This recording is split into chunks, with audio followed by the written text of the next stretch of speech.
Muito boa noite a todos, boa noite e sejam bem-vindos os participantes em mais esta ação do programa Educamos Juntos, do Plano de Ação da RAISE, do município de Barcelos.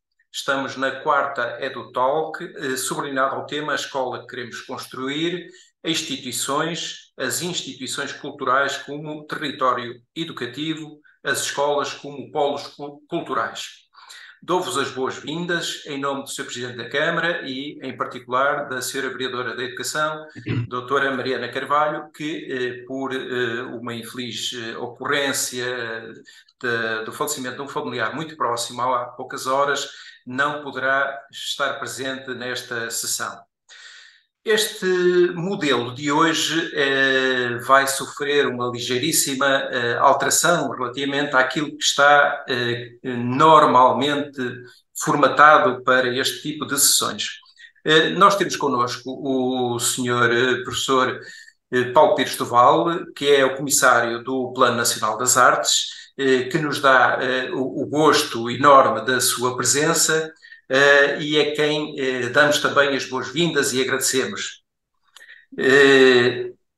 Ao longo desta sessão, nós vamos dar oportunidade aos participantes de colocarem as questões que entenderem apropriadas ao longo da hora e meia de sessão que decorrerá entre as 9 e as 10h30, sendo que após a apresentação e o enquadramento que irei fazer, vamos abrir de imediato o chat, vamos pedir às pessoas que comecem já a participar e comecem já a colocar questões diretamente ao Sr. Comissário Paulo Pires do Val. Ora, o Sr. Dr. Paulo Pires do Val é licenciado e mestre em Filosofia pela Faculdade de Ciências Sociais e Humanas da Universidade Nova de Lisboa. Lecionou na Universidade Católica Portuguesa, no Departamento de Arquitetura da Universidade Autónoma de Lisboa e na Escola Superior de Educação de Infância, Maria Ulrich, onde coordena a pós-graduação em Práticas Artísticas e Processos Pedagógicos. Escreveu Tudo é Outra Coisa, o desejo na fenomenologia do espírito de Hegel, e inúmeros ensaios para livros, revistas e catálogos de exposições coletivas e individuais, a arte, a educação e a sociedade. Como curador, destacam-se exposições como Ana Vieira Muros de Abrigo, no Museu Carlos Machado, de Ponta Delgada, e no Centro de Arte Moderna da Fundação Calouste Gulbenkian. Também tarefas infinitas quando a arte e o livro se ilimitam. Visitação, o arquivo como memória e promessas. Também Júlio Kumar, Tratado dos Olhos. Foi curador ainda de Anna Terli e o Barroco, no Museu Calouste Gulbenkian e no Museu de las Artes da Universidade de Guadalajara. Do Tirar, Polo Natural, Inquérito ao Retrato Português. Tarefas infinitas quando a arte e o livro se ilimitam. Fez parte do júri de prémios como o Prémio das Artes Plásticas, da AICA, de concursos de apoio à arquitetura, de artes digitais, de artes plásticas, de design e fotografia, da DG Artes e dos concursos de bolsas da Fundação Eugênio de Almeida. Foi ainda membro do grupo de consultores da Direção-Geral das Artes para a seleção da lista de curadores convidados a apresentarem propostas para a representação oficial de Portugal na 58ª Bienal de Veneza de 2019. Foi a presidente da AICA, Portugal, 2015 a 2018. A AICA é a Associação Internacional de Críticos de Arte. Integra ainda a Comissão de Peritos de Cultura da Organização dos Estados Ibero-Americanos e, atualmente, é o comissário do Plano Nacional das Artes desde a sua criação em 2019. Em 2015, foram definidos 17 Objetivos de Desenvolvimento Sustentável e foi elaborada uma agenda ambiciosa com vista à erradicação da pobreza e ao desenvolvimento económico, social e ambiental à escala global até 2030, conhecida como Agenda 2030 para o Desenvolvimento Sustentável, que preconiza a concretização efetiva de um desenvolvimento sustentável baseado em princípios de universalidade, inclusão, responsabilidade, interligação, paz, tolerância, multiculturalismo, cidadania e cooperação, com vista a fomentar a resolução de crises e conflitos, avanços na ciência e na tecnologia, diminuição de desigualdades e proteção dos direitos humanos, em que a educação se afirma como crucial na consecução deste desenvolvimento sustentável, já que dentro do amplo âmbito de ação da agenda figura como um objetivo em si mesmo. Impõe-se assim uma abordagem da educação que capacite os educantes para tomar decisões informadas, adotar ações responsáveis que assegurem a integridade ambiental, a viabilidade económica e uma cidade justa para as gerações presentes e futuras. Por sua vez, a arte é uma linguagem universal que transmite significados impossíveis a qualquer outro tipo de linguagem, seja esta linguagem semântica, dialógica ou científica. Assim, educar para a cidadania, para a transformação social, para o bem-estar coletivo é impossível se a educação não abarcar a dimensão artística e patrimonial. É hoje uma certeza comprovada cientificamente que a arte, como expressão pessoal e cultural, se apresenta como um instrumento essencial no desenvolvimento social e humanista das crianças e dos jovens, desenvolvendo a percepção e a imaginação, possibilitando a apreensão da realidade do meio envolvente e desenvolvendo a capacidade crítica e criativa, assumindo-se como um instrumento por excelência para educar as emoções. Comecemos então esta sessão e esta conversa por algumas breves citações do Plano Nacional das Artes. Está consagrado na Constituição da República Portuguesa, está também nos objetivos do Plano Nacional das Artes, promover a democratização da cultura, incentivando e assegurando o acesso a todos os cidadãos à fruição e criação cultural, em colaboração com órgãos de comunicação social, associações, fundações, coletividades de cultura e recreio, associações de defesa do património, organizações de moradores e outros agentes culturais. Ora, procurando cumprir o desígnio aberto por força das palavras e da inscrição, precisamente na Constituição da República, o Plano Nacional das Artes foi instituído pelo Ministério da Educação, pelo Ministério da Cultura, pelo Ministério da Educação e juntou-se-lhes agora o Ministério da Ciência e do Ensino Superior para um horizonte temporal de 10 anos, 2019-2029, tendo em vista a necessidade de organizar, promover e implementar de forma articulada a oferta cultural para a comunidade educativa para todos os cidadãos, numa lógica de aprendizagem ao longo da vida, em parceria com entidades públicas e privadas. Para esse efeito, é fundamental a criação de uma estrutura capaz de reunir e agregar o trabalho já produzido e dar-lhe o seguimento lógico numa perspectiva de conjunto, no sentido, aliás, de completar as missões de cada um dos programas já estabelecidos.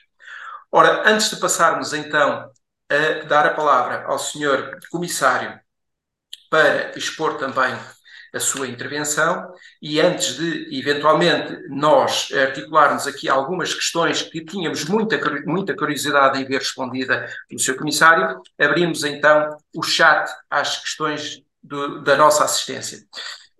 Neste momento, não temos ainda nenhuma questão que nos tenha sido colocada e permita-me, Sr. Comissário, colocar uma questão muito objetiva e deixá-lo explanar um pouco à volta disto. Passados então quase 5 anos do primeiro, digamos, de metade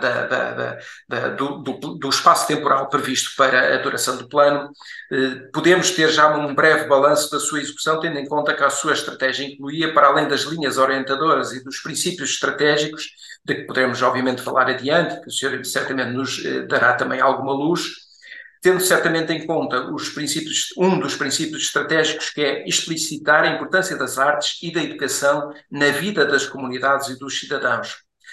É parte da nossa missão, dizia, demonstrá-la e defendê-la, valorizando assim os artistas, os profissionais da educação, as instituições e o património. Pedia-lhe um comentário e, se fosse possível, se nos quiser brindar com isso, uma breve análise, uma breve avaliação destes primeiros 5 anos. Muito obrigado.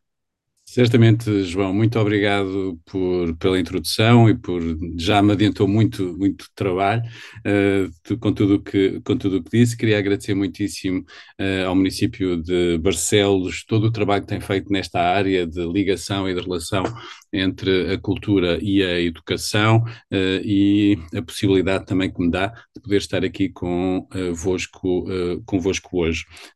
Deixar também os meus sentimentos à doutora Mariana Carvalho e que em breve possamos estar outra vez todos juntos. Um, Porque também, para explicar, esta proposta de deixar já aberto o chat, o propósito do plano, mais até do que da democratização da cultura, numa perspectiva antiga, em que uns quantos são especialistas que depois passam aquilo que sabem aos que não sabem, queríamos partir de um ponto de vista da igualdade e, portanto, subverter um pouco as regras do jogo. Significa, tantas vezes, no caso, por exemplo, de uma conferência, o conferencista faz a sua conferência e no fim há umas perguntas, muitas vezes nem há tempo às perguntas, porque a conferência se prolonga para lá do tempo tantas vezes desejado. O que queria hoje, e gostava mesmo que pudesse acontecer, era também esta alteração da posição. Ou seja, a partir do que já sabem do plano ou do que não sabem. Tendo conhecimento que eu sou o seu comissário e um pouco da minha biografia já foi até aqui apresentada. Havendo um título estranho, parece-me, a instituições. Gostava mesmo que o princípio deste nosso encontro pudesse partir muito mais das perguntas do que eu fazer uma conferência, tantas vezes sem ter consciência das perguntas que estão do outro lado. Ou seja, aquilo que julgo que nos acontece quer nas instituições educativas, quer nas instituições culturais, que é darmos respostas antes das perguntas terem sido feitas. Ou achar que aquilo que temos para dizer é mais importante do que temos para ouvir.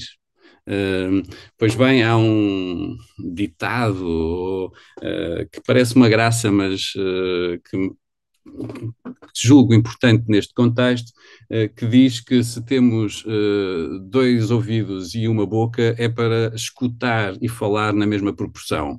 Infelizmente não acontece tanto e partimos do princípio que nós temos alguma coisa para ensinar, do outro lado basta receber.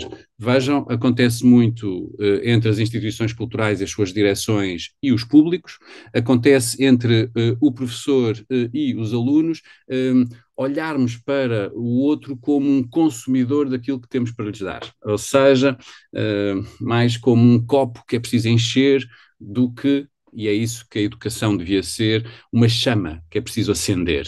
E acredito muito mais nesse ponto de vista da chama, temos que acender chamas, temos que alimentar mais a fome e a sede do que propriamente pensarmos que vamos saciar essa fome e a sede com aquilo que viermos a dizer.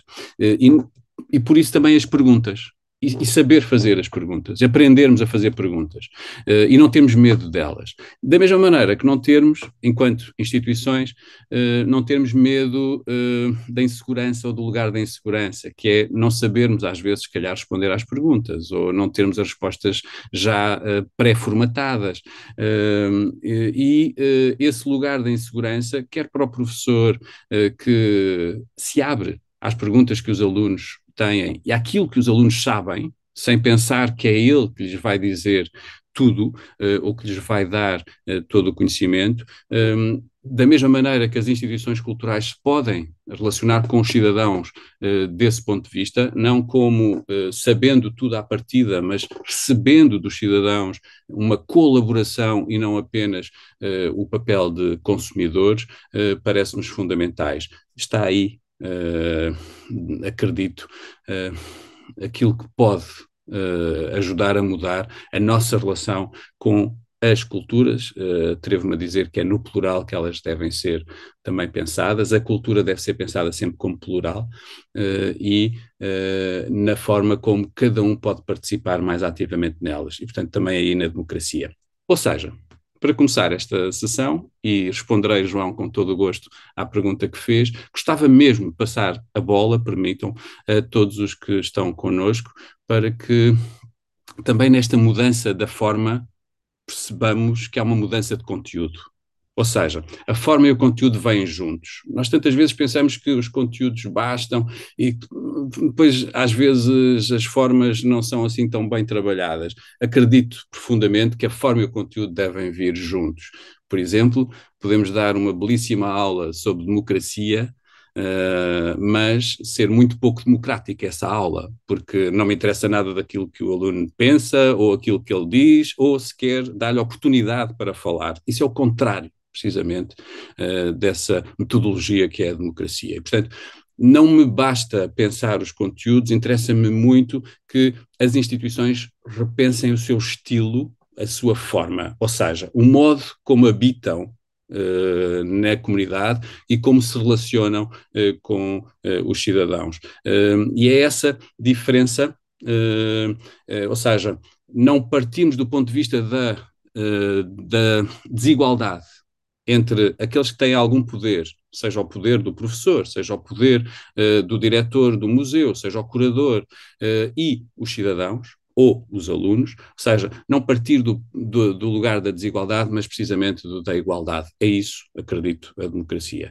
E se aqueles que agora me estão a ouvir quiserem participar deste lugar comum, em que haja perguntas ou haja já também algum comentário a fazer, isso parece-me também que é caminho para repensarmos as instituições. E é disso que eu gostava muito de conversar convosco hoje, de que maneira é que as instituições se podem transformar em instituições, portanto, abertas para os outros, para fora, e não fechadas em si, com as suas regras, com as suas leis, com aquilo que costumam fazer habitualmente, mas acreditarmos na possibilidade da mudança. E isso implica confiar nas pessoas e, portanto, confiar também nas vossas perguntas. Eu não tenho medo do silêncio, portanto, podemos ficar algum tempo aqui em silêncio, mas gostava mesmo que, a partir do tema da conferência de hoje, daquilo que sabem ou não sabem do plano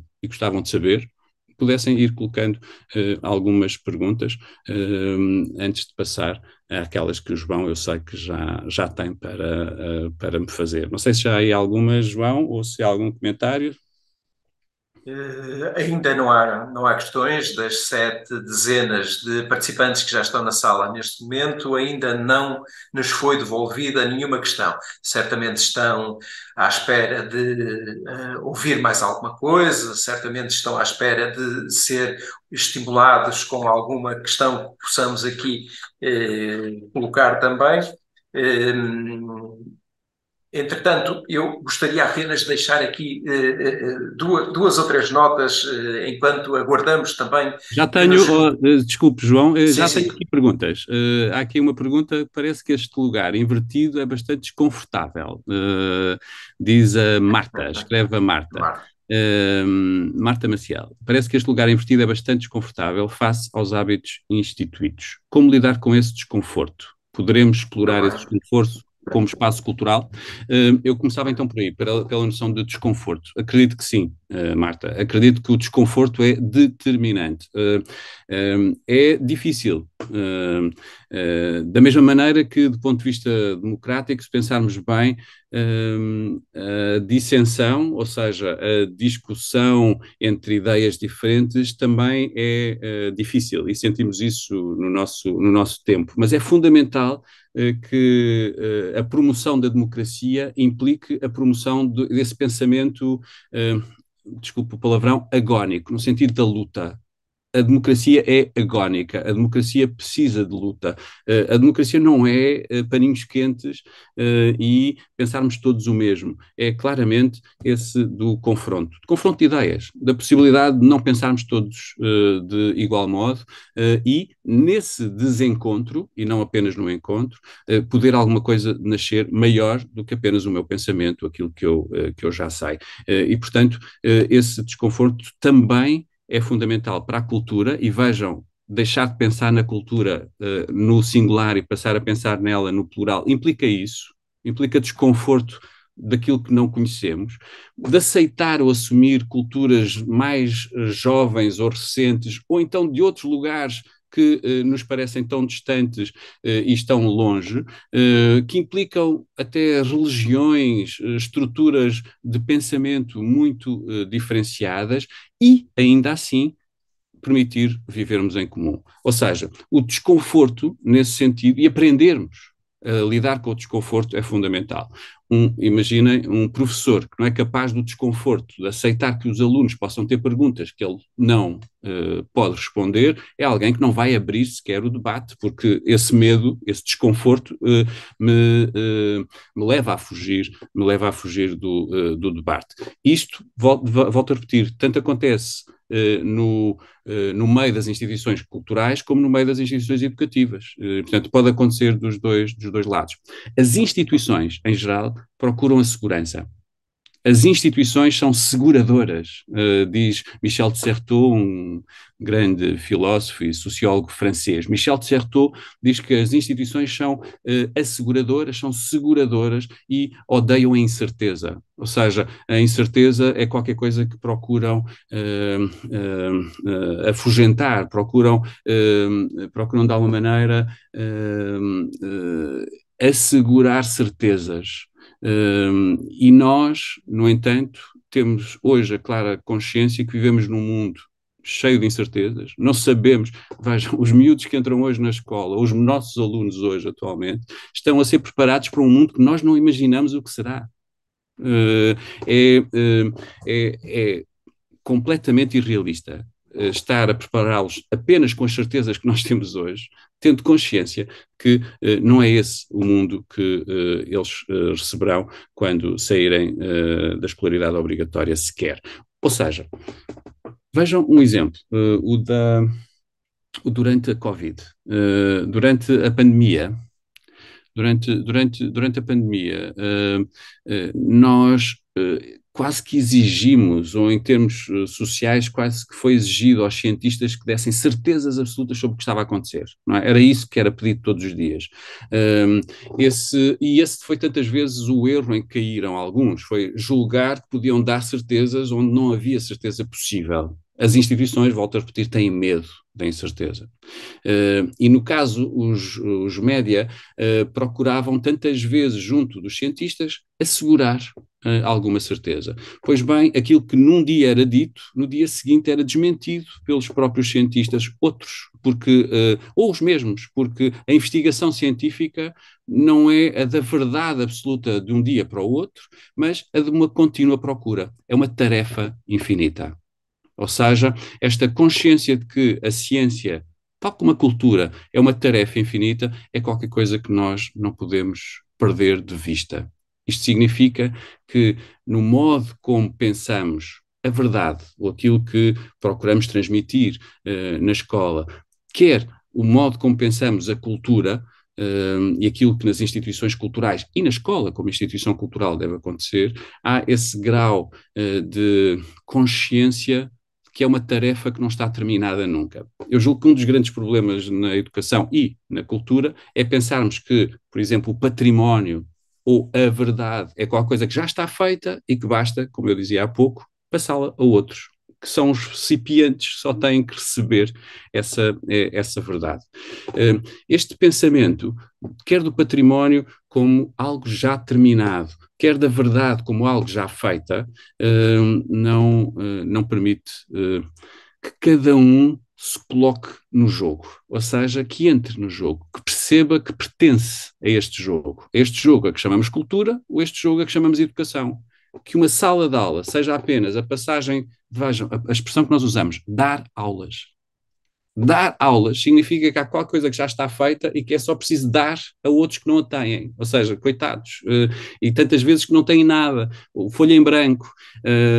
Não. Aquilo que devia ser uma sala de aula era a de um acontecimento.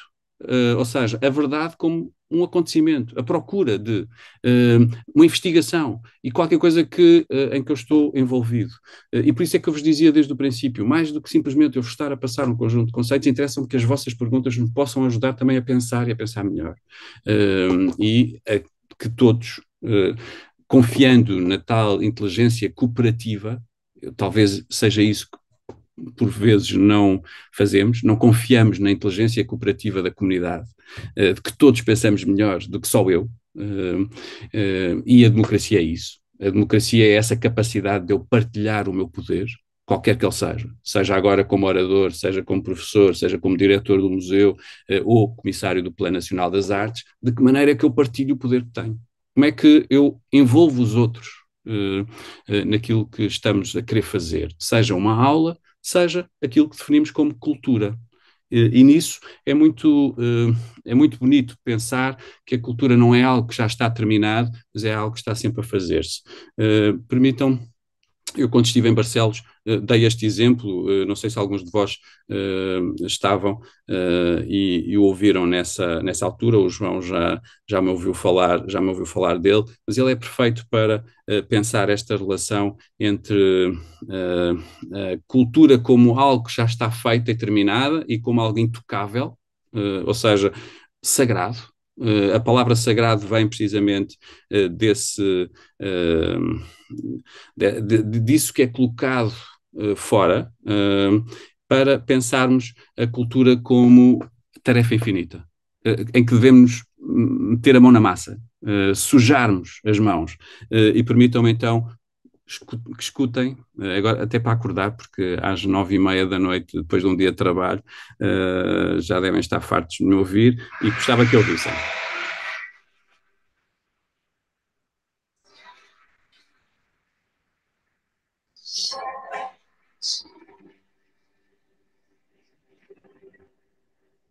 Each morning I get up, I die a little. Can barely stand on my feet. Take a look in the mirror and cry. Lord, what you're doing to me. I spent all my years in believing you, but I just can't get no relief, Lord. Somebody, can anybody find me? Somebody to love. A canção continua, eu hoje agora não a vou poder mostrar toda, mas percebem o que ela mostra, o que ela nos dá. O Troye Sivan, um jovem, muito jovem cantor australiano, mete-se aqui com esse monstro sagrado que é o Freddie Mercury dos Queen, não é? Ou seja, essa canção que já ouvimos tantas vezes. Pois bem, foi preciso eu escutar o Troye Sivan a cantar a canção que eu já tinha escutado tantas vezes para perceber pela primeira vez que ela é uma oração. Esta possibilidade de encontrarmos um sentido e um sentido outro naquilo que já nos parecia tradicional ou que já nos parecia património e perceber que então o património não está fechado como qualquer coisa que foi deixada no passado, mas que está em aberto, esta forma de olhar para trás, no caso da música, e repensar para hoje o que ela é essa procura de um sentido em comum que muito me interessa que a cultura seja e que uma aula possa ser. Ou seja, a procura de um chão comum, de um lugar comum, mas para isso não podemos tocar, ou melhor, deixar de lado coisas que não podemos tocar por serem sagradas, mas precisamente não termos medo de retomarmos a herança e pormos a herança a render. Não é? Ou seja, aliás, lembramos todos da parábola evangélica dos talentos. Deixar os talentos por render é o pior que podemos ou devemos fazer. Mesmo que eles até se venham a perder todos. Ou seja, até podemos nos enganar e falhar redondamente. Mas o pior é não tentar. Ou seja, o património, ou os patrimónios, também eles plurais, a tradição está aí precisamente para ser reinventada ou então morre. E é isso que nós precisamos. Precisamos que a nova geração seja trazida para este jogo e não deixá-los de lado para um futuro qualquer. Vejam, nós usamos muitas vezes essa expressão profundamente paternalista que os jovens serão o futuro. Eles não são o futuro, são já o presente. E são já o presente em todo o lado. São já o presente neste lugar que é global da internet, são o presente dentro de uma sala de aula se lhes dermos oportunidade, são o presente dentro das instituições culturais se lhes dermos oportunidade. Significa que há um diálogo intergeracional e é isso que faz a cultura. Ou seja, a cultura é muito mais um verbo, é muito mais da ação do que propriamente de um objeto ou qualquer coisa já feita e terminada que esteja para passarmos ou transmitirmos a outros. Deixar só aqui também, voltar aqui às perguntas.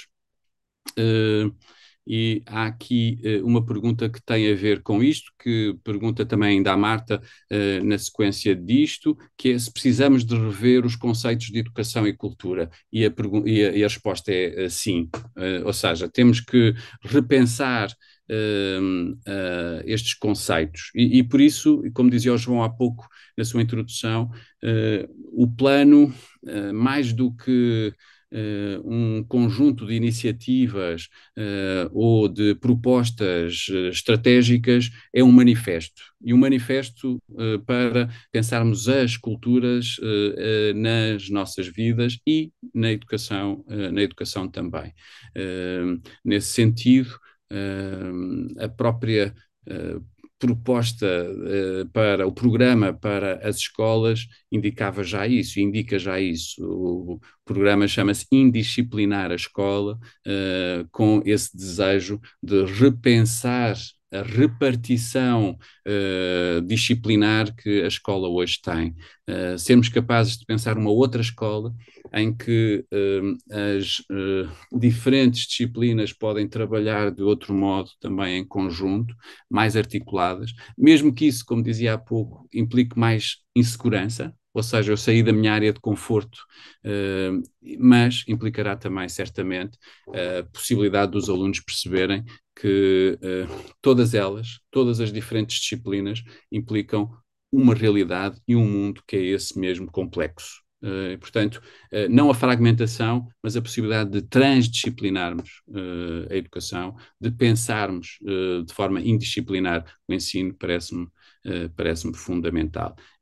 Essa é uma questão. Está aqui uma pergunta também que implica ou pergunta se há uma reformulação do PNA para o próximo quinquênio, ou seja, lembrar, o plano foi pensado há 10 anos, estamos agora no próximo ano vamos terminar o primeiro quinquênio, portanto os primeiros 5 anos, e a estratégia do plano, esta que apresentámos em junho de 2019, foi precisamente para os primeiros 5 anos.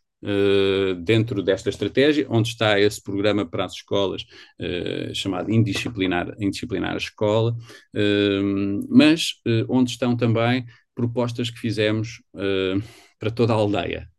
Esse foi um dos princípios que trabalhámos, que foi que acreditamos que nada irá mudar na escola, nada irá mudar no ensino, se não mudar também na tal pergunta que estavam a fazer, nos conceitos que temos de educação e de cultura em toda a sociedade e, portanto, nas instituições culturais também, nas câmaras municipais, na forma como pensamos estrategicamente a cultura e a educação de modo ligado, como é que a ligação ao superior e, portanto, o ensino superior também estar aqui envolvido, quer na formação dos alunos e dos futuros professores, mas também nessa fruição cultural, nessa produção cultural que as instituições devem promover, tudo isso é assim uma espécie de universo que vamos continuar a trabalhar, mas isso implica também agora já termos avançado com algumas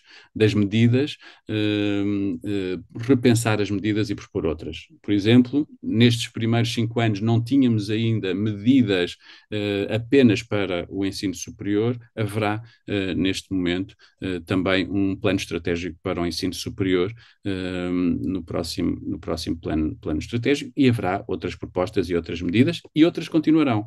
só para também recuperar a pergunta que há pouco o João fez, ao longo destes primeiros 4 anos do plano, mesmo em tempo de pandemia, aquilo que aconteceu foi, usando esta estratégia do desejo, que é aquela que eu dizia da fome e da sede, e não do saciar ou do obrigar, o plano sendo de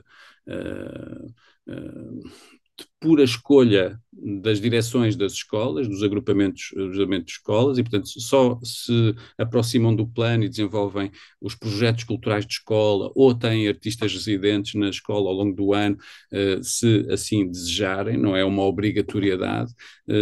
Isso interessa-nos também, essa consciência e o desejo de o querer. Desde o primeiro ano até agora fomos crescendo paulatinamente, mas de forma muito segura. Começámos com 65 agrupamentos de escolas em 2019, 2020. No ano seguinte eram já 160. No ano a seguir já 360 e agora são cerca de 500, mais de 500 já agrupamentos de escolas com quem estamos a trabalhar. Aquilo que queremos também não são só os números interessam-nos muito pouco. E queremos é que nestes agrupamentos de escolas, a própria escola e, portanto, esse conceito de educação e de cultura também possa mudar. Mas para que isso aconteça, tem de mudar também nas instituições culturais, nos museus, nos teatros, naquilo que propõem, na forma como propõem, no modo como trabalham, no tal estilo que há pouco eu referia, que é fundamental repensarmos em todas as instituições, transformando-as em instituições. Ou seja, em vez de estarem fechadas em si e acharem que sabem aquilo que os outros precisam, portanto, às vezes partimos desse lugar, não é? Ou seja, de achar que sabemos o que é que o outro precisa, sermos capazes de nos abrirmos e, por exemplo, os museus ou os teatros escutarem mais o que é que a escola, os professores, os alunos estão a trabalhar e estão a precisar, da mesma maneira que a escola se poder abrir, portanto, deixar de ser instituição e passar a ser a instituição, abrir à comunidade e perceber que, para cumprir a sua missão, a escola necessita de toda a comunidade. E necessita das diferentes instituições sociais, dos diferentes grupos, dos pais, a começar aí, mas também das associações culturais e recreativas, dos artistas. Nós acreditamos profundamente, confiamos profundamente no poder também da transformação que as artes e os patrimónios, os mediadores culturais, têm nas nossas vidas. Usamos como frase também no plano, desde o início, essa referência a Sofia Melbreiner, em que ela afirma na Constituinte que a cultura não existe para enfeitar a vida, mas sim para a transformar. E, portanto, é esse enfoque que nos interessa muito, muito trabalhar. Não pensar na arte como alindar a vida ou a escola ou a comunidade, mas como modo de a transformar e de a transformar profundamente. Isso implica uma mudança de perspectiva. Como dizia, é assim uma espécie também de alteração de paradigma que aqui nos interessa. Por exemplo, está aqui um comentário que diz: o meu agrupamento estabeleceu um protocolo com uma associação de artesãos. Quão enriquecedor tem sido o contacto com pessoas que têm esse impulso criador imanente em todos nós, mas tantas vezes abafado. Só essa compreensão, não é? Ou seja, que há uma criatividade que tantas vezes não desenvolvemos. Só isso já estamos todos a ganhar, não é? Para além de, certamente, com esta associação de artesãos, no contacto com elas, os jovens e as crianças poderem ganhar uma relação com as atividades do corpo que tantas vezes não têm, não é? Ou seja, e nos últimos anos isso aprofundou-se, esta relação com os ecrãs, com a imagem, mas também com esse lado virtual em que a nossa relação com o nosso corpo, com os sentidos, se tornou às vezes tão frágil. E por isso as múltiplas linguagens que nós temos, que, no caso do artesanato, mas também no caso das artes, das múltiplas artes, podê-las desenvolver e não ficarmos presos apenas a esta lógico-verbal, que é esta que eu estou a usar agora, e que parece que é a única linguagem que a escola tantas vezes promove. Isso é forma de inclusão. Ou seja, se queremos incluir verdadeiramente, e se queremos incluir aqueles que tantas vezes ficam de fora do sistema porque não se dão nesta lógica verbal, precisamos de ter no sistema, e portanto subverter o sistema, e dizer que as múltiplas linguagens são tão válidas quanto esta. Não, isto não significa dizer que a palavra não é fundamental, que o saber escrever ou saber falar não é determinante, mas que temos outras linguagens que também devemos explorar, que têm a ver com o corpo, o nosso corpo em movimento, e a nossa vida depende também dessa relação uns com os outros através do corpo, na possibilidade de ele ser expressivo, através das artes, do canto, da música, de pensarmos que não é apenas a inteligência, da forma como tantas vezes a definimos, que está em jogo na vida de cada um. E, nesse sentido, trazer o afeto, pensar os sentimentos, sermos capazes de formar o homem e a mulher total. E nesse sentido, não nos fixarmos apenas numa das possibilidades do humano, mas pensarmos a totalidade. As expressões culturais, na sua diversidade, também permitem isso. Permitem compreender que nós não somos apenas primeiro, animais acossados na luta pela sobrevivência, no sentido, isto é uma expressão da Sofia de Melbrenner também, não é? Ou seja, que não somos apenas seres úteis, produtivos, no sentido de fazer parte de uma economia e do mercado para o qual temos de trabalhar. Somos mais do que isso. As experiências culturais e a sua inutilidade são profundamente úteis para compreendermos isso. O puro prazer. O puro prazer. Nós não damos a devida atenção à experiência do prazer. E a escola, tantas vezes, é muito pouco prazerosa. Faltam-nos a todos, e não estou a falar apenas dos alunos. Eu gostava que compreendessem que não é para os alunos que eu estou a falar. Eu estou a falar para a experiência do professor. O prazer de ser professor, o prazer de poder também participar enquanto membro da comunidade educativa de experiências culturais que lhe deem prazer, que o façam crescer, que me ajudem a abrir o mundo. Porque é isso, acredito, que as artes, o património e a cultura permitem. Dilatar o mundo de cada um. Ser capaz de abrir aquilo que são também os horizontes de possibilidade, é assim que eu defino o mundo. O mundo é um horizonte de possibilidades e a cultura, a experiência, as experiências, as manifestações culturais, mas as artes, um livro, um filme, uma boa série, uma extraordinária obra de arte, aquilo que me permite é também abrir as possibilidades que eu antes nem sabia que tinha. Quem o escreveu foi Paul Ricoeur, sobre a literatura e sobre o livro. Um livro, um grande livro, é aquele que abre ao leitor possibilidades de si que ele no princípio não sabia que tinha. Eu acredito profundamente que nós precisamos de mais linguagens artísticas, mais acesso às artes múltiplas, ao artesanato, às possibilidades culturais, todas, sem esta divisão ou esta hierarquia entre artes eruditas ou cultura erudita e a cultura popular ou de massas, deixarmos cair tantas vezes o olhar preconceituoso que lançamos àquilo que existe no território. Pensamos tantas vezes que as artes que interessam ou o património que interessa é o que está nas grandes cidades ou longe de onde estamos. Não, assumir que é aqui, no lugar onde cada um está, que há uma centralidade. É aqui que podemos trabalhar com o património no nosso quilómetro quadrado. É aqui que eu sou responsável pela cultura do meu quilómetro quadrado. E por isso gosto muito de dar como exemplo o projeto que em Barcelos se desenvolveu do Barra à Parede, em que a partir dessa tradição do figurado e do barro, ao longo do último ano se trabalhou em particular, durante a Bienal do Plano Nacional das Artes, se trabalhou de múltiplas formas.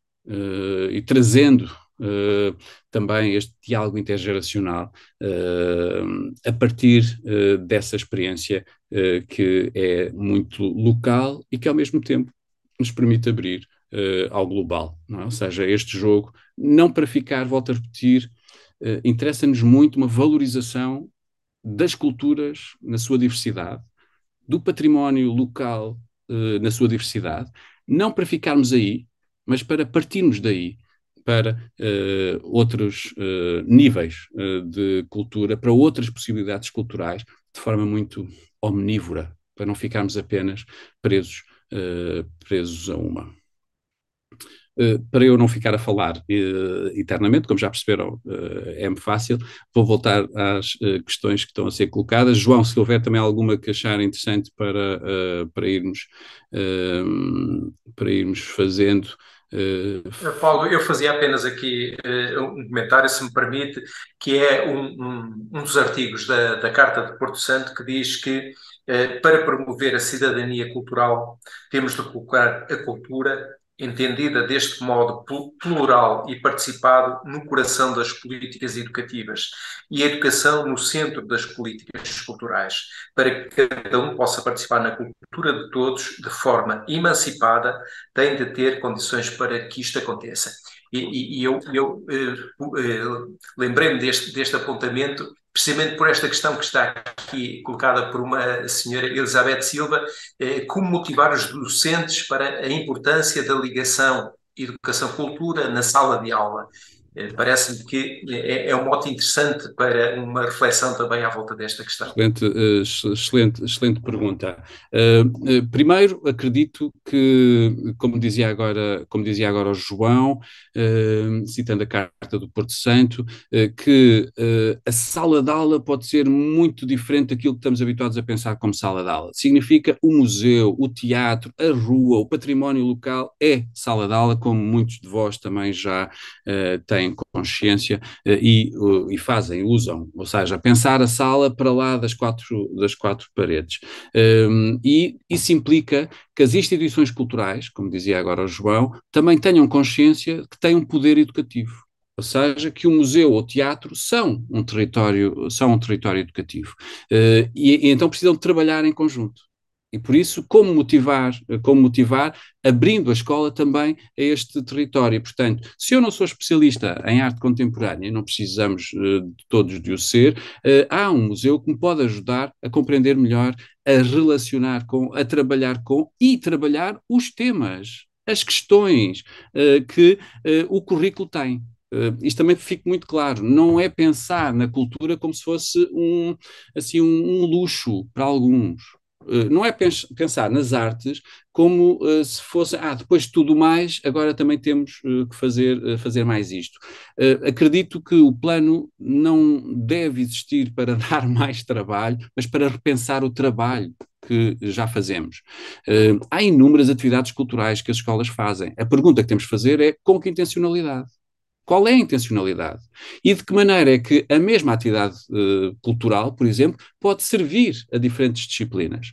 Como é que nos podemos inscrever de forma muito mais transdisciplinar, interdisciplinada, diria, também nessa relação com as artes e com o património? Portanto, pensar que não é para eu fugir à minha aula de matemática ou de ciências ou de filosofia que existe a arte, ou para não dar a matéria. Eu posso, e como dizem uma colega, levar o cinema para dentro da sala de aula e isso permitir-me trabalhar as questões da filosofia. E falo-vos agora de forma muito pessoal, porque muitas vezes me aconteceu fazê-lo. Ou seja, eu não preciso de ser professor das artes para dar acesso à cultura. Isto é também qualquer coisa que me parece determinante. O Plano Nacional das Artes não existe apenas para as disciplinas artísticas. Da mesma maneira que não acreditamos que a cultura existe apenas para os especialistas na cultura. A cultura é qualquer coisa que nos é própria a todos e deve ser de todos. Eu julgo, aliás, há pouco eu disse-vos que precisamos de trazer todos para este jogo, não é? Ou seja, de envolver os jovens e os menos jovens neste jogo, porque aquilo que tantas vezes fizemos no campo das artes e da cultura foi achar ou dizer que as artes são para os especialistas. E os especialistas é que podem trabalhar e tratar destes temas. Não, temos que perceber se sim, há, obviamente, especializações necessárias, todos nós somos agentes culturais. E um professor de ciências que leva os alunos a ver uma exposição e depois trabalhar as questões relacionadas com a refração da luz, por exemplo, como sei que e aconteceu não muito longe de Barcelos, há pouco tempo em Braga, ou seja, as questões relacionadas com a física ou com as ciências da natureza serem trabalhadas após uma visita a uma exposição, ou as questões da matemática depois do trabalho com o professor de artes visuais, ou seja, pensar como é que o acesso às artes é dado por vários professores e não apenas pelos professores, ou, por exemplo, a visita ao património. As visitas ao património são qualquer coisa fundamental, que é para os professores de geografia, que é para os professores de português, que é para os professores de história. Essa ideia de que podemos e devemos ser agentes culturais no quilómetro quadrado onde estamos inseridos é determinante aqui também nesta ideia da motivação. Ou seja, como é que motivamos assumindo cada um o papel que tem como agente cultural? Hoje já todos assumimos que temos um papel na ecologia e no ambiente. Ou seja, parece mais ou menos claro que deixamos uma pegada ecológica na forma como fazemos mais ou menos lixo, como usamos plástico ou menos plástico, como gastamos mais água ou menos água, ou seja, já tomamos consciência de que somos agentes ecológicos ou ambientais. Precisamos tomar consciência da mesma maneira que somos agentes do ambiente cultural. Ou seja, na forma como eu participo, e não apenas como espectador, mas como até ativista, do ponto de vista cultural, como eu sou capaz de me juntar àqueles que querem salvar um monumento ou património que está em perigo, como eu posso financiar mais acesso aos trabalhadores da minha empresa ou aos meus alunos. Ou seja, cada um de nós é e pode ser este agente cultural no seu território. Melhor, já é um agente cultural, só tem que ter consciência disso. Às vezes por omissão, ou às vezes não pela participação tão ativa, mas somos agentes culturais e deixamos marca, uma pegada, mesmo que sem ter consciência disso. E esse é um papel que eu julgo que também é o do plano, ajudar a tomar consciência de que todos temos um papel aqui. E eu gosto de usar a palavra neste jogo e pensar a cultura como jogo, porque também o jogo é definido precisamente por um prazer desinteressado. Ou seja, jogarmos implica um prazer desinteressado, implica também perceber que há regras, certamente, mas que também as podemos refazer e ajudar a recriar que o próprio jogo está como um livro do Huizinga bem o mostra, chamado Homo Ludens, o homem que brinca. O jogo está na origem da própria noção de cultura. E essa experiência cultural que nós fazemos também deve ser capaz de infectar a experiência educativa.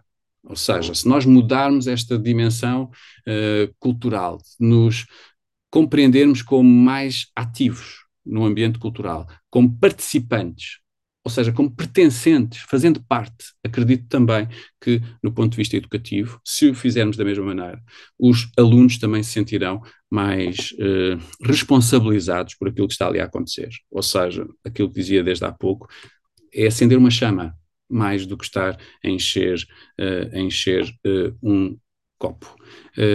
Há aqui uma pergunta que me parece muito importante, aliás, duas questões. A Marta escreve aqui: no cenário educativo, esta mudança de paradigma pressupõe passar de transmissão para a interação, é isso mesmo, e para a co-construção de conhecimentos, o que implica a expansão dos espaços educativos e dos tempos de aula. Sim, e da possibilidade de trabalhar, acrescento, de forma transdisciplinar. Há já possibilidade disso. Há artigos, leis, há decretos que nos permitem que isto possa acontecer. Temos que exigir que eles possam ser usados e mais usados. Com a pressão do cumprimento dos programas definidos, não deveríamos pensar mais na cocriação de um currículo em comum e não apenas no currículo imposto. Completamente de acordo nesta possibilidade também de, até isso já acontece, em determinados lugares haver currículos próprios, não é? Ou seja, há disciplinas que podem fazer parte de um currículo naquele sítio que não fará sentido nenhum noutro. Por exemplo, há já alguns agrupamentos que têm, do ponto de vista desta relação com o património, currículos sobre aquele território, sobre aquele lugar, e essa possibilidade de ser mais trabalhado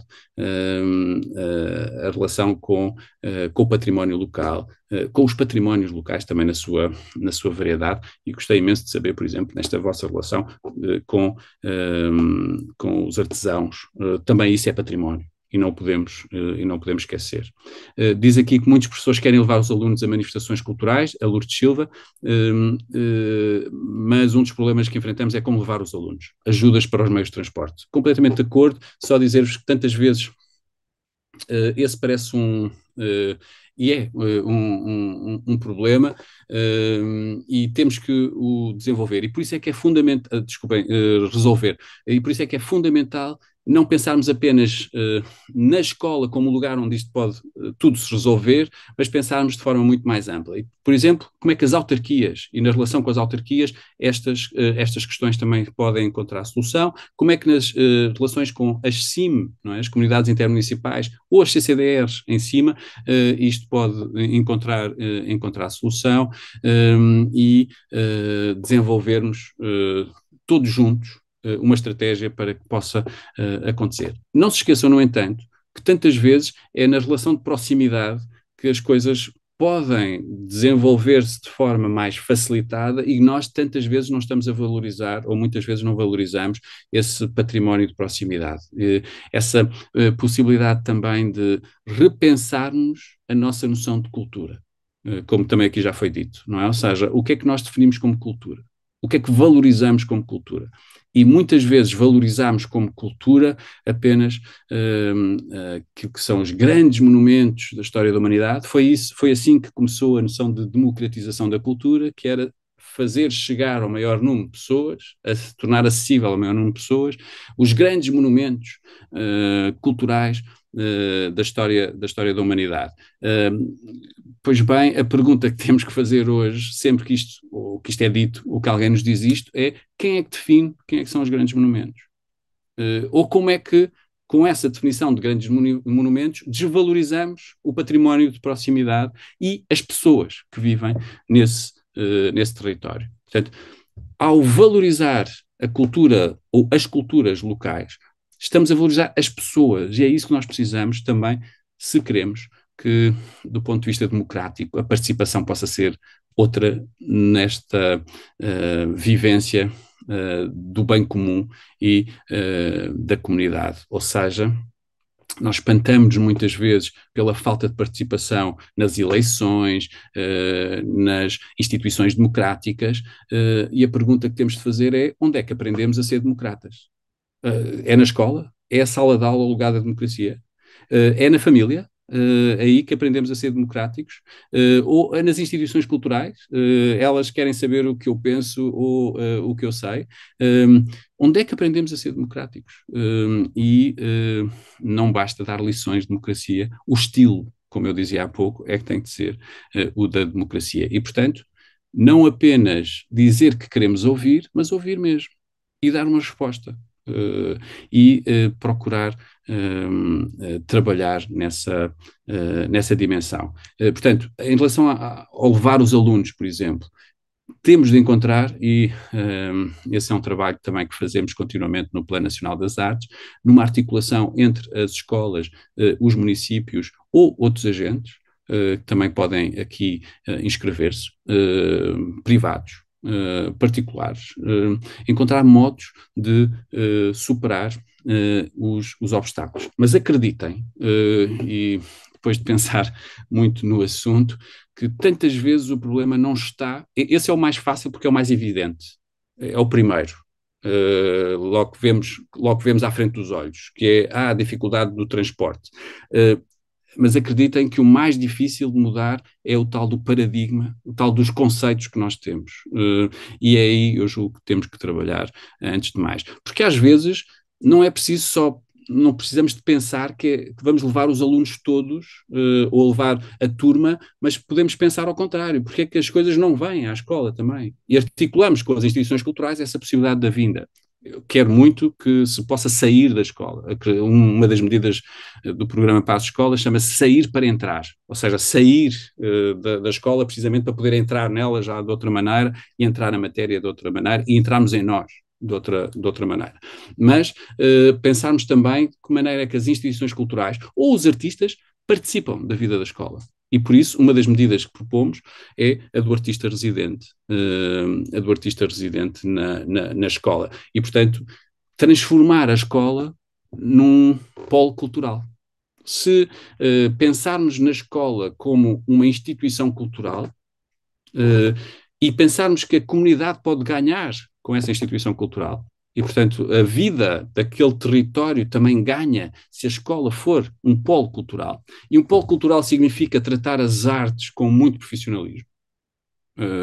Fazer muito bem feito.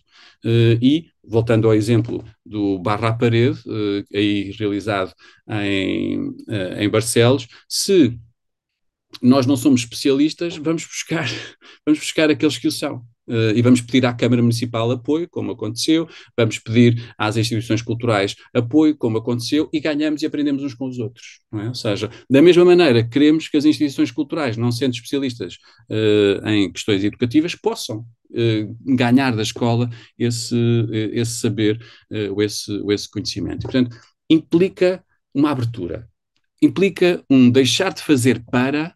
Este, se quiserem, era assim o grande slogan que devíamos pôr nas nossas t-shirts, e é fácil, é pequenino, mas implica muito. É deixar de fazer para e passar a fazer com. Deixar de fazer para e passar a fazer com. Uma aula seria muito diferente se eu deixasse de dar a aula para e passasse a fazer a aula com. Uma instituição cultural, um museu, um teatro, será muito diferente se deixar de fazer para e passar a fazer com essa comunidade que deve servir e que tem o dever de servir. Diga, João, não sei se tem aí algum outro comentário que eu não esteja a ver. Sim, temos aqui mais duas questões, pelo menos. Temos aqui uma observação. A escola está a mudar. Esta observação é de. Deixa-me ver se eu consigo É da ver. Lourdes Silva, Lourdes aquela Silva. que eu acabei de ler há bocadinho, sim.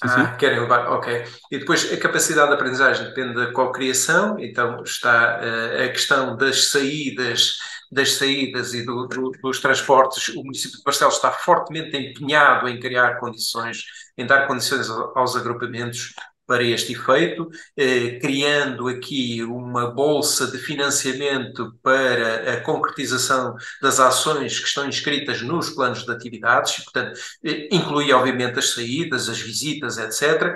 E aqui leva-nos a outra questão, que é a questão das cidades educadoras e da cidade educadora, a cidade educadora que é educadora em si, que é polo também de cultura. Nós estamos a comemorar a Semana da Cidade Educadora, entre 27 e 30 de novembro. Barcelos faz parte da rede territorial portuguesa das cidades educadoras. E tem este ano a cultura como tema, a cultura fonte de criação e de aprendizagem na cidade educadora. Portanto, eu penso que podemos considerar o espaço público dos territórios com potencial cultural e educativo, como aqui falou o Dr. Paulo Pires de Vala ainda há pouco. E esta questão é extremamente importante, é valorizar o que temos, é valorizar o património, valorizar a proximidade e aquela criação que foi feita, que está a ser feita, que é construída, e valorizar também os espaços culturais existentes. Mas, sobretudo, considerarmos que, havendo produção cultural própria e tendo os alunos envolvidos no plano Nacional das Artes ou no plano local das artes, nós, por amostragem de alguns testemunhos que retiramos da plataforma do Plano Nacional de Promoção do Sucesso Educativo, vemos lá registados alguns depoimentos curiosos. A maior participação dos alunos em atividades do Plano Nacional das Artes contribuiu para o desenvolvimento das áreas de competências do perfil dos alunos à saída da escolaridade obrigatória, assim como dos domínios da Estratégia Nacional de Educação para a Cidadania. Foi ainda possível integrar alunos de uma forma mais plena no ambiente escolar, através das artes, nomeadamente alunos oriundos do estrangeiro. E temos aqui também a multiculturalidade envolvida. Apoiar os alunos nas suas problemáticas, a boa integração e aceitação de todos os alunos na escola, procurando evitar conflitos, indisciplina, rejeição social e melhorar o ambiente escolar. Fruto também desta participação. As escolas cumprem a sua missão cultural, cumprem também a sua missão de educar para estes valores, para a cidadania, para a participação? Sim, obrigadíssimo e obrigado por essas referências, que fico muito contente que não são do Plano Nacional das Artes, são de outras instituições que analisam este trabalho. Gosto particularmente de pensar essa relação entre as artes, os patrimónios e a cidadania, parece-me fundamental no nosso tempo, e esse julgo que é um ganho imenso. Pensarmos que podemos trabalhar através de um filme, de uma peça de teatro, de uma obra de arte, na sua diversidade, essa multiculturalidade também que disse, e o respeito por ela, e com isso, ao mesmo tempo, estarmos também a desenvolver o pensamento crítico, a capacidade estética, essa experiência do bem-estar que nós sabemos hoje que é determinante. E volto a repetir, não apenas para os alunos, mas também para toda a comunidade educativa, para os professores, para os funcionários, perceber que fazem parte de uma comunidade assim. Vejam, se nós pensarmos no lugar em que tantas vezes as artes são experienciadas como as experiências das festas comunitárias, não é? Em que a dança, a música, são as artes plásticas, são envolvidas na vivência diária ou naquele dia, naquela comunidade, ou durante aquelas jornadas, nós percebemos o lugar que as artes podem ter também no formar uma comunidade. E formar uma comunidade onde se vive bem, onde se quer estar, não é? Ou seja, poder ir sabendo que eu posso experimentar aquilo que tantas vezes ainda não experimentei naquele lugar. Eu acredito que a participação mais continuada, muito ativa nas artes, no ensino, permitem isso, permitem que o aluno e o professor também se possa sentir aí pertencente, parte de muito bem. Esse é claramente um dos propósitos.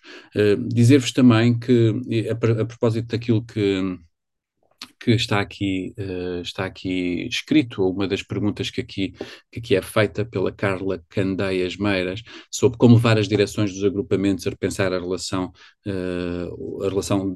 com a cultura nas escolas. Julgo que esse é o caminho, significa mostrar que, de facto, a presença de um artista residente pode fazer a diferença no sucesso educativo desse agrupamento.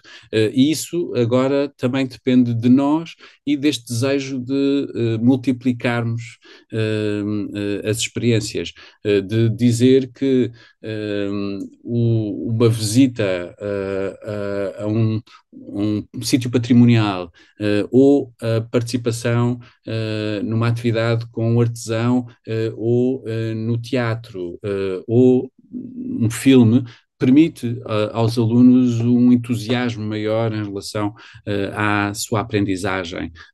E pode ser a aprendizagem curricular, seja dos temas da cidadania, como há pouco o João referiu, mas seja também das outras áreas, de outras áreas científicas, ou do currículo. E essa experiência é, acredito eu, a maneira de querer fazer com que outros se aproximem deste projeto. Permitam-me, porque há tempos um filme, e portanto uma expressão artística, fez-me ir buscar um livro que há muito tempo não o lia, mas onde vos vou ler só um excerto. O filme é sobre o Abbé Pierre, que está, julgo, nos cinemas ainda. O Abbé Pierre, um sacerdote francês que lutou muito pelas condições de vida dos sem-abrigo e dos marginalizados, não só em França, mas em França em particular, ainda que o seu movimento EMAU esteja espalhado por todo o mundo, em Portugal também. O Abbé Pierre, num livro chamado Testamento, eu aconselho-vos o filme também, mas neste livro chamado Testamento, a determinada altura, escreve num capítulo que se chama Não nos salvaremos uns sem os outros. E eu acredito profundamente nesta forma de pensar a vida em comunidade. A escola também. E a escola na sua relação com o resto das instituições culturais, sociais. Não nos salvaremos uns sem os outros. Diz ele, precisamos de agentes de contágio. Nenhum valor humano pode crescer nem transmitir-se sem contágio. O contágio é uma maneira de ser, uma evidência, como a dos pais que acompanham o filho desde o seu despertar para a vida. O agente de contágio é aquele que sabe ver tanto os horrores do mundo como as suas maravilhas, que não tolera os horrores e procura soluções para os atenuar. É alguém que, através da ação, consegue fazer-se ouvir. Ou seja, acredito que este contágio destas escolas que já estejam a trabalhar com o plano, este contágio das escolas que mesmo não estejam a trabalhar com o plano, usam as artes e o património como modo, ou os artistas residentes, como também acontece, como modo de aproximação às linguagens artísticas, ao território, ao património, aos patrimónios, à cultura, às culturas. Acredito que os agentes de contágio são aqueles precisamente que experimentam, que procuram, às vezes até falhar e não ter medo de falhar, e procurar falhar sempre melhor, como escreve o Beckett, não ter receio de não termos as respostas já definidas ou pré-definidas, e portanto ser capaz de contagiar porque resultou, ser capaz de contagiar porque a alegria é contagiante, ser capaz de contagiar porque também foi possível, e talvez melhor, aprender dessa forma. É o modo, acreditamos, de poder fazer com que outras direções, outros professores, outros também diretores de museus e de instituições culturais se juntem a este movimento. Acreditamos claramente que é essa noção que aqui precisamos de ter. Ou seja, não é qualquer coisa que se faz de um dia para o outro, implica tempo e implica uma mudança de atitude. O tal estilo que eu há pouco falei. Só gostava de sublinhar aqui neste texto do Abbé Pierre esta capacidade dos agentes de contágio, que é serem capazes de olhar para a beleza e para as possibilidades do mundo, mas também para aquilo que ele chama chama os horrores, tantas maravilhas como os horrores. Ou seja, essa possibilidade de ter os dois olhos, como ele diz noutro momento, ter dois olhos e não ficar cego. Nem às maravilhas, mas também nem aos problemas. E por isso é que é tão determinante perceber que há certamente embates e obstáculos que irão acontecer, mas por outro lado, não deixar de sublinhar que mesmo com as dificuldades é possível. E hoje damos um passo mais pequeno, amanhã poderemos dar um passo maior. Às vezes podemos encontrar obstáculos, mas com o apoio de outras instituições, como a Câmara Municipal, como o Museu, como o Teatro, poderemos também encontrar soluções. Ou seja, pensar que não estamos sozinhos. Eu julgo que aquilo que o plano pode fazer, e pode fazer pelas escolas e pelos agrupamentos, é ajudá-los a perceber que não estão sozinhos no desejo de procurar soluções, acreditando, como parece que estas mensagens também nos dizem, acreditando que de facto as artes, os patrimónios, a relação com as manifestações culturais podem mudar a vida da escola para melhor. Ou seja, se nós acreditamos nisto, e se acreditamos que é possível também através delas indisciplinar, no sentido transdisciplinar a escola, se é possível pensar uma outra escola e que desejamos outra escola, quer os professores, quer os alunos, se isto é desejável, então vamos encontrar soluções. Teremos que encontrar também na comunidade essas soluções. Às vezes é mudar o disco, desculpem a expressão. Em vez de ficar a queixar-me por não ter transportes, encontrar mais perto da escola a possibilidade de alterar. Os artesãos, como disse, possam vir à escola, ou ir à comunidade mais próxima. Aquilo que não valorizámos ainda, olhar os tais olhos, não é? Ou seja, ser capaz de ver e valorizar. E isso, acreditem, vai mudar a comunidade, porque ela também se sente parte integrante, valorizada, e, por outro lado, percebemos que todos juntos, não é? Como diz aqui o texto do Abbé Pierre, nos podemos ajudar a salvar, no sentido também aqui de realizar o trabalho uns dos outros. E eu gostava só de sublinhar, João, se me permite, antes de passar ainda a outras questões que possam ainda existir, sublinhar aqui duas coisas. Primeiro, se é importante esta valorização do território e da identidade, é preciso ter cuidado com essa noção de identidade hoje. Nós temos uma deriva identitária no nosso tempo que pode ser perigosa, significa a valorização em demasia das identidades, na sua multiplicidade, pode nos levar a um fechamento, que é o contrário disto que estou a falar. E, portanto, se é importante a valorização do local, do património, daquilo que chamamos tantas vezes de identidade, não esqueçamos, como há pouco, através do Troye Sivan, eu tentei-vos mostrar, que o património está aí também, e a identidade está aí para ser mudada. É mutante. A identidade não é qualquer coisa que esteja fixa. É um problema, aliás, da palavra identidade. A palavra identidade significa o mesmo, ser o mesmo. E nós não somos sempre os mesmos. Aquilo que caracteriza a nossa identidade, na verdade, é a possibilidade da mudança. E, como há pouco dizia, na relação com as obras de arte, até descobrir possibilidades de si que nem sabia que tinha.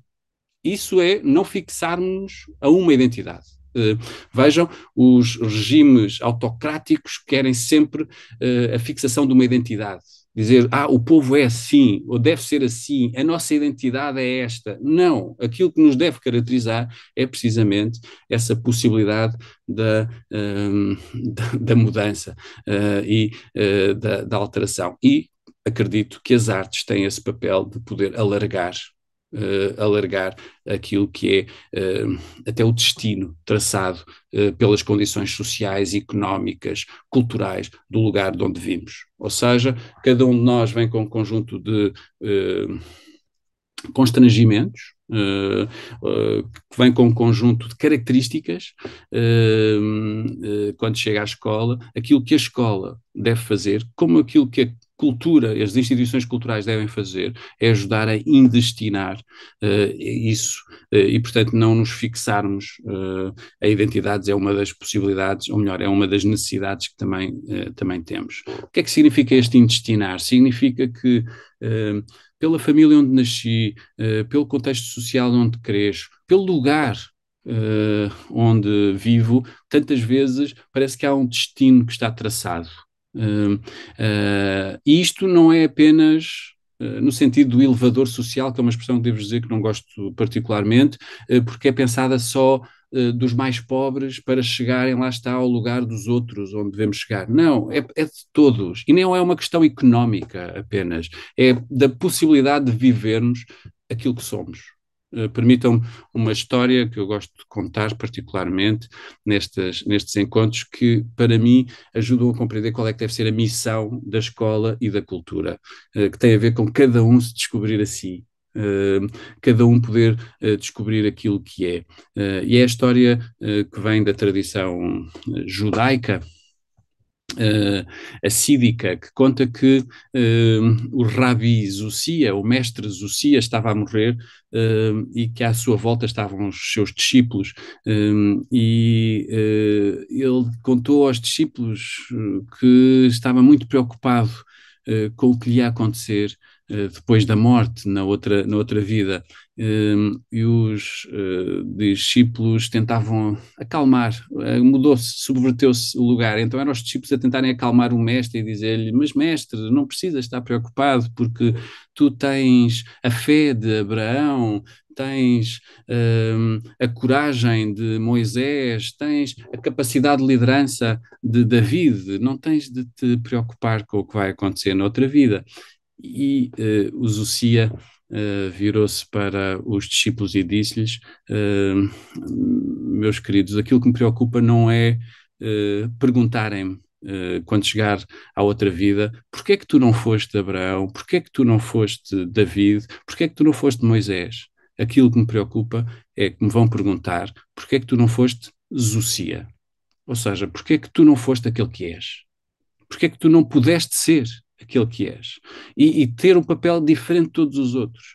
Mas cada um só pode descobrir aquele que é, não olhando para si ou para o seu umbigo, mas precisamente nesta capacidade de relação com a tradição, com o património, com a cultura, com as artes, com a possibilidade de descobrir possibilidades de si nesse grande depósito da humanidade que são as culturas, possibilidades de si que nem sabíamos que tínhamos. Isso implica não ficarmos presos a jogos identitários perigosos. E perceber que podemos ganhar precisamente com as diferentes identidades, com as diferentes culturas, com os diferentes modos de estar no mundo, e podemos até descobrir possibilidades que nem sabíamos que tínhamos. E aí cada um descobriu o seu lugar. A pergunta é: como é que as instituições culturais e como é que as instituições educativas, as escolas, estão a ajudar a que isto aconteça, a que cada um possa ser aquele que é? Ou estamos apenas a querer imitadores, ou a partir de modelos, de referências, fazer outros iguais, cópias. Como é que este lugar da criatividade, como alguém também perguntava, como é que este lugar da criatividade pode de facto acontecer nas nossas vidas? E a criatividade, que já perceberam, é a criatividade íntima. Nós às vezes pensamos a criatividade como qualquer coisa que nos é exterior. Precisamos das artes para sermos criativos e fazer coisas novas. Não, não. A maior criatividade que as artes nos podem dar é cada um se fazer a si mesmo, se construir, enfrentar os seus medos, ser capaz de tocar os seus desejos, ser capaz de se pensar. É esse o grande propósito. E mais, sermos capazes de nos colocar no lugar do outro. A cultura, desde sempre, foi essa possibilidade de cada um sair de si para se colocar no lugar do outro. É isso que é o grande teatro, é isso que é um grande filme, é isso que é um grande livro, é eu ser capaz não apenas de ser eu, Paulo, mas ser capaz de me colocar no lugar de Antígona, ou de Hamlet, ou de Cyrano. Ou seja, sermos capazes de sair de nós para, naquele lugar, nos pensarmos também como outros, nos colocarmos no lugar do outro, e aprendermos com essa saída possibilidades de nós também que não sabíamos que tínhamos. E, acima de tudo, esse lugar da empatia. Ou seja, um artista residente que é capaz de pôr os seus jovens com quem está a trabalhar colocarem-se também no lugar, quer do bullying, ou daquele que faz bullying, quer daquele que é vítima, e até trocar esses lugares, é também alguém que é capaz de repensar o que estamos a fazer, ou que cada um faz na vida de todos os dias, ou faz ao outro, porque de repente se coloca também no papel do outro. Ou então quando vemos à nossa frente aquilo que nunca quisemos enfrentar e que de repente também temos de enfrentar, ou podemos enfrentar. E, portanto, não esquecer, e termino, porque a hora também já vai adiantada, e veja se, João, há ainda alguma pergunta para responder, Sim, mas gostava de... sim, sim, por favor. Eu gostava apenas depois de fazer aqui uma pequena revisitação de alguns princípios estratégicos do PNA, e depois do Dr. Paulo fazer então esta citação que vai fazer, fazer aqui apenas a leitura destes 3 comentários finais que são muito interessantes e são bastante construtivos e bastante elucidativos. Permite-me, Dr. Paulo. Eu diria que os princípios estratégicos, ou dentre os princípios estratégicos do PNA, constam explicitar a importância das artes e da educação na vida das comunidades e dos cidadãos, que aqui já falámos bastante. Territorializar, atenção às especificidades do local e das diferentes comunidades. Dar visibilidade ao trabalho exemplar e tantas vezes solitário que já se fez e faz-se sem a pretensão da tábua rasa ou de estar a começar do zero. Criar condições estruturais, políticas e legislativas para facilitar o acesso dos cidadãos às artes. Dinamizar redes de criação, colaboração e circulação nas áreas arte, comunidade e arte e educação, e construir pontes entre agentes culturais e educativos para viabilizar os seus projetos. Promover o compromisso cultural das pessoas, organizações e comunidades, em particular com o património, artes e artistas no seu território próximo, o seu quilómetro quadrado. Responsabilizar todos os setores sociais e económicos num compromisso cultural, compreender a escola de forma sistémica, como parte de um ecossistema complexo e abrangente, aproveitar o poder criativo e interdisciplinar das múltiplas manifestações artísticas para melhorar a ação do sistema educativo, torná-lo mais transdisciplinar e inclusivo, contribuindo para o sucesso escolar, o desenvolvimento pessoal, a capacitação para uma cidadania ativa e esclarecida após a conclusão da escolaridade obrigatória. Mobilizar as artes das escolas como recurso para as diferentes disciplinas, evidenciando a sua dinâmica transdisciplinar. E só para terminar aqui, antes de passar à leitura destes 3 apontamentos, trabalhar em conjunto com o Plano Nacional de Leitura, a Rede de Bibliotecas Escolares, o Plano Nacional de Cinema, o Programa de Educação Estética e Artística, a Rede Portuguesa de Museus e o recém-criado Arquivo Nacional do Som, de modo a articular e potenciar a ação de todos, construindo pontes entre estes organismos para consolidar a coerência entre todos ao nível dos objetivos, valores e estratégias de intervenção. Isto só para recordar que, de facto, mesmo na nossa proximidade, temos aqui muitos destes equipamentos da rede. Só lembrar que tudo isso, de alguma maneira, podia ser resumido no desejo de fazer pontes, não é? Ou seja, ser pontífice. Já existem muitos equipamentos culturais, patrimoniais, que tantas vezes não valorizamos, como há pouco disse, mas que precisamos de o fazer. A escola não deve estar sozinha neste seu trabalho, na sua missão, e esta sua missão de intestinar a vida dos cidadãos que eu há pouco tentava referir, que é este dilatar as nossas possibilidades. O plano também não está sozinho nisso, significa já há outros planos anteriores, e o nosso propósito é também trabalhar nesta capacidade de articular nas escolas esses vários planos, o Plano Nacional de Leitura, o Plano Nacional de Cinema, a rede de bibliotecas escolares, ou seja, há já muito realizado. Nós às vezes precisamos é de trabalhar mais em conjunto e de encontrar modos de trabalho que permitam também, por exemplo, este transdisciplinar. Por exemplo, há pouco, em relação à pergunta como trazer mais de alguma maneira, seja as direções, sejam outros professores para este movimento. O Paulo Freire tem para mim uma intuição, uma frase que é fundamental para isto, é que a educação será tão mais plena quando estiver sendo um ato, sendo aqui é importante porque é um gerúndio brasileiro, mas é um gerúndio porque implica qualquer coisa que está a acontecer, não é qualquer coisa que já está feita. A educação será tão mais plena enquanto esteja sendo um ato de conhecimento, um ato político, um compromisso ético e uma experiência estética. O que é que acontece? Nós tentamos repartir isto tudo, ou às vezes tentamos repartir isto tudo. O conhecimento para um lado, a experiência estética para o outro, a política para o outro, a ética para o outro, como se fossem coisas distintas. Não.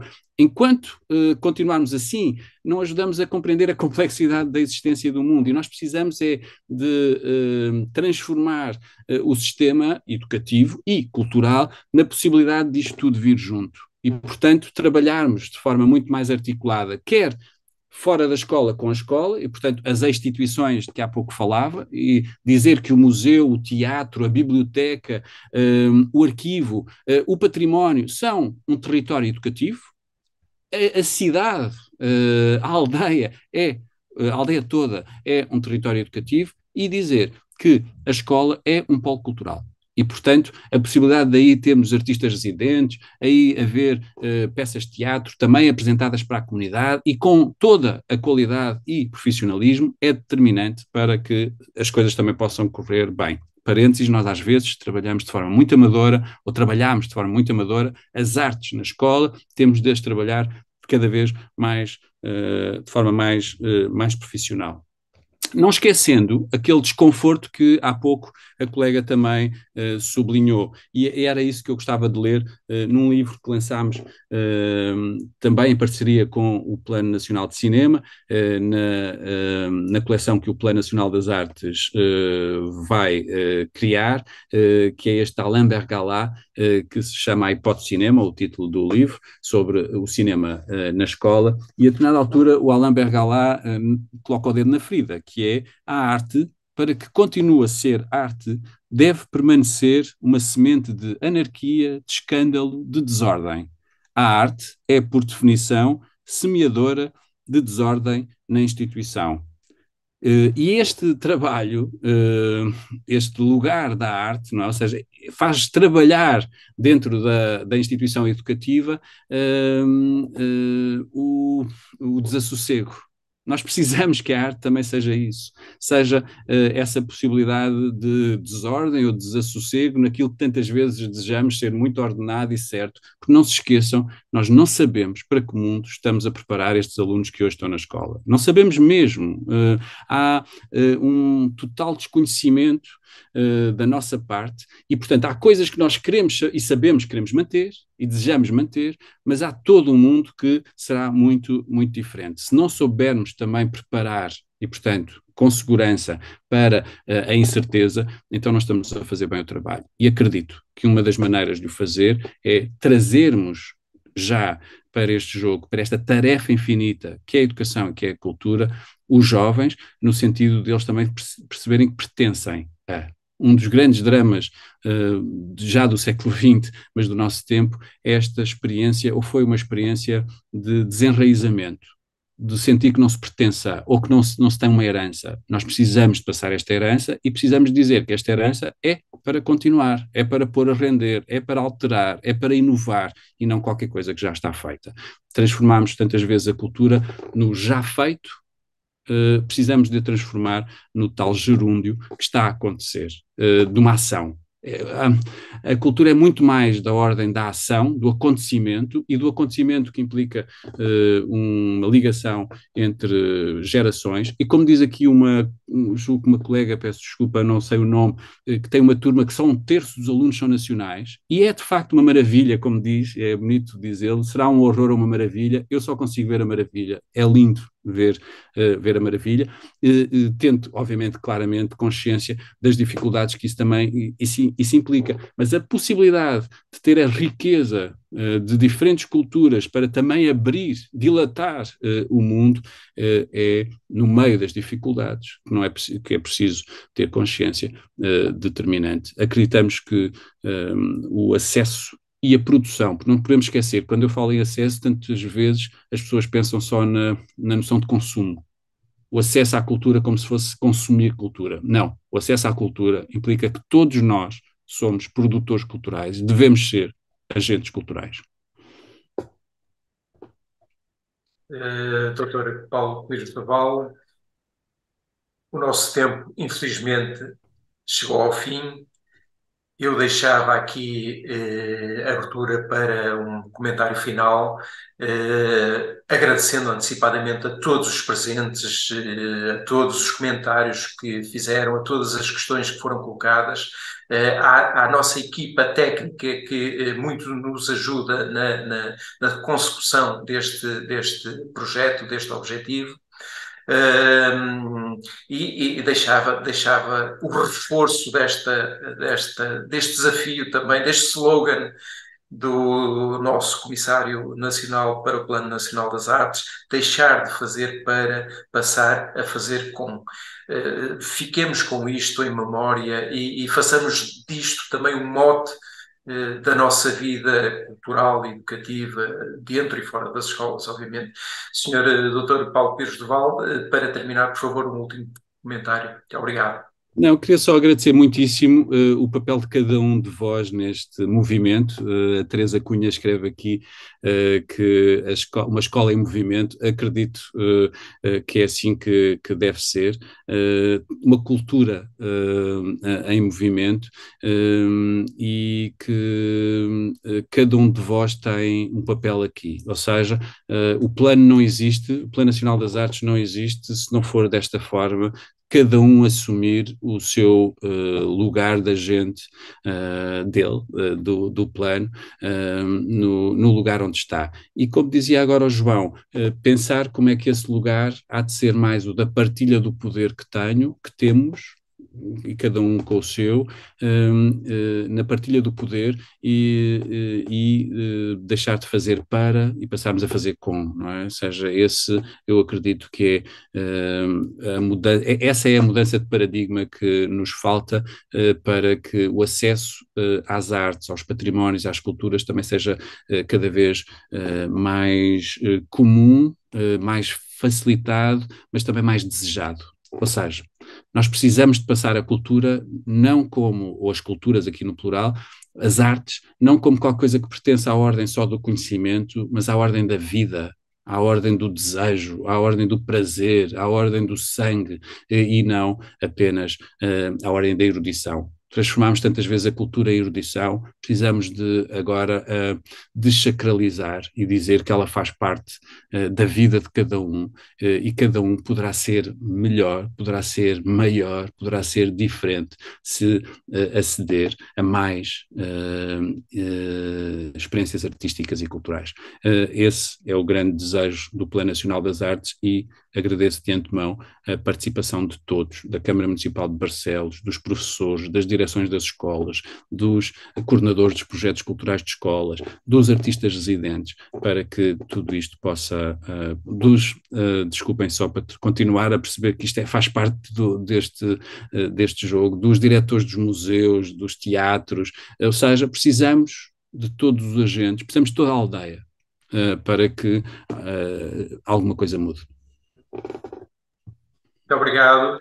Terminamos então, em nome do município de Barcelos e em particular do Pelouro da Educação, do Sr. Presidente de Câmara, da doutora Mariana Carvalho, enquanto vereadora da Educação, os meus agradecimentos e uma boa noite a todos e até breve. Muito obrigado, doutor Paulo Pires. Deus, até breve. Muito obrigado, João, e muito obrigado a todos pela paciência até estas horas.